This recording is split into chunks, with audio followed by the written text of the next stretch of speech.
Hey everybody, this is Todd with Industrial Comfort, and this is the second video in a two-part series where I show you how to make salt and pepper mills. In the first video I do the salt mill, and in this video I'm going to show you not only how to do the pepper mill, but also provide you with a review, which I don't ordinarily do. I also ordinarily don't use instructions for the things that I make. Now this kit came from Craft Supplies USA, and I had read a lot of reviews stating that it was a really difficult project to make. I thought to myself, well, if it comes with instructions, it should be pretty self-explanatory. And it really wasn't. So I'm glad that I went through the salt mill process first, as there's a lot of tremendous information that I carry forward today where I'm going to show you how to make this pepper mill. So if you do have an interest in making a project like this, I highly encourage you to watch the videos, as it's really going to help you be successful in doing one of these projects. So let's get started. I'm going to start the project by rounding over this blank similar to last time. Now the difference is that I'm using a 2 1/4 inch blank instead of a 2-inch blank.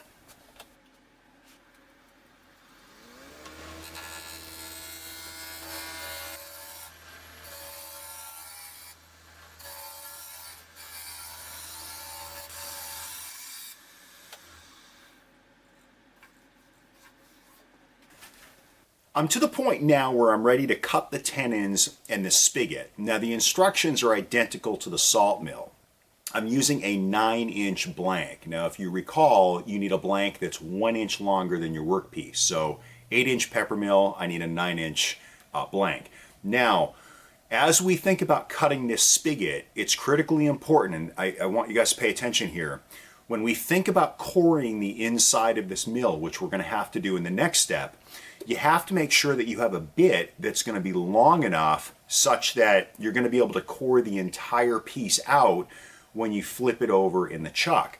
Now, at most, this is the 1/1/16 bit that I was talking about in the last video. Chances are you don't have this in your kit, so you're going to have to buy it. Now, at best, I'm going to get about 2.5 inches of depth on this. And so the body below the head of the mill shouldn't be larger than about 5 inches, or you're going to run into difficulty coring out the entire body. So just something to keep in mind for the next step.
Okay, the next step is for us to mount the mill body in the chuck, which we've done.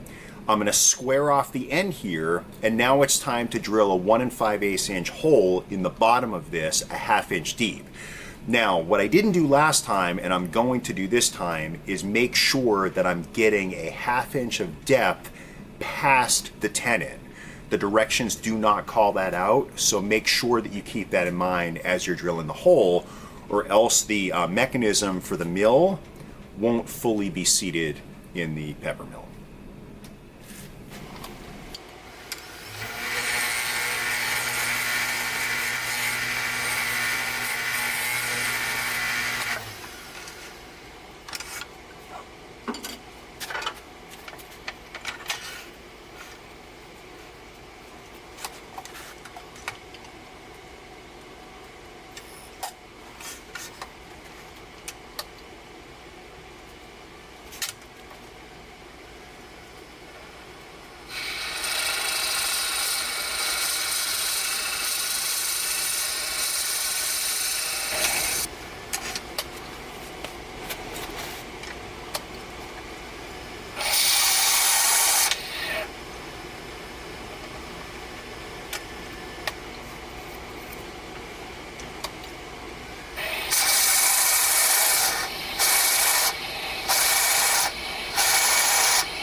For the next step, we're told to put the mill head into the chuck, and we're going to use a 9/16 inch drill bit to core the hole in the mill head.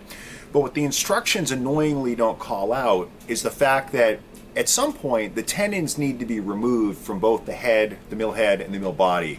So before I take this out of the chuck, I'm going to remove the tenon from one end, and then a little bit later on in the process, when we mount everything up to do the final shape and finish, I'll remove the bottom tenon.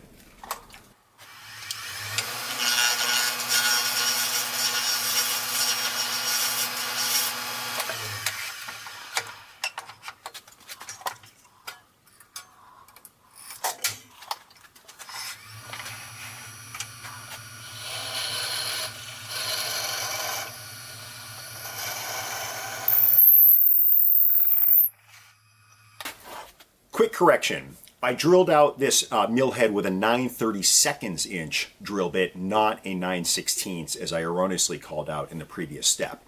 Now for the next step, we're going to remove the mill head and we're going to put a waste block of wood into the chuck to create a jam chuck. This will allow us to put the entire mill assembly together for the final finish. Now, this is really important because it's not called out in the instructions. You want to create a jam chuck that's going to seat against the 1 5/8 inch hole that you drilled here for the mill mechanism. But you want to make sure that you have enough space so you can cut off the tenon, and this is not called out. So I'll show you how to do that in the next step and what I mean.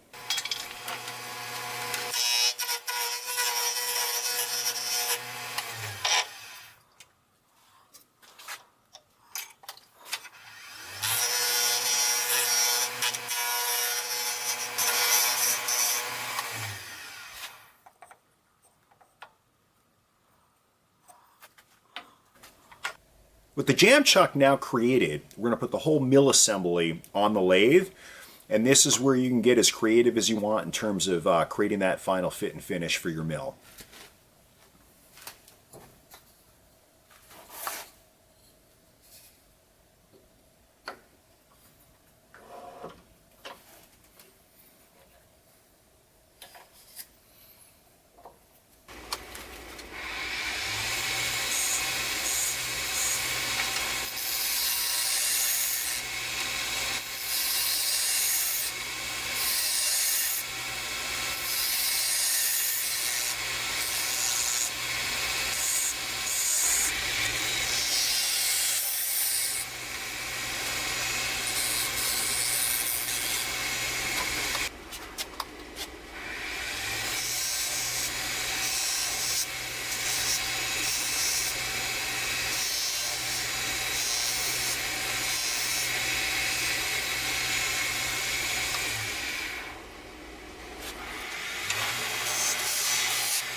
I certainly went through a lot of iterations before I finally settled on what looks like a lighthouse for my pepper mill.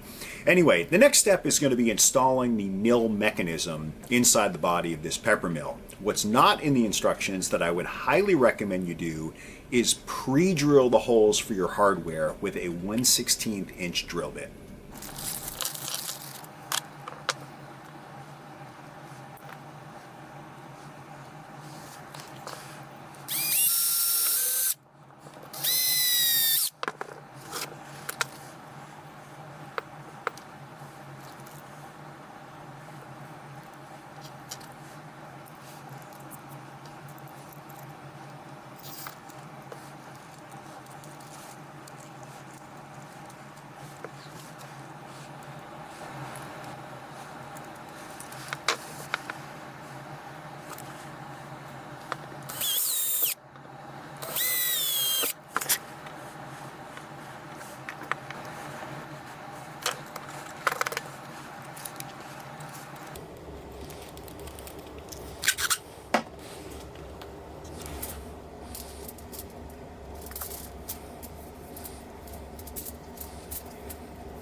And here's our finished pepper mill.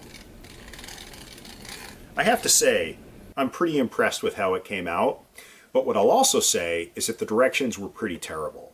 So my hope is that from watching these two videos, you were able to pick up a lot of great knowledge that will help you be successful in making one of these projects. So if you did find this helpful, please give me a thumbs up and subscribe. Thanks for watching.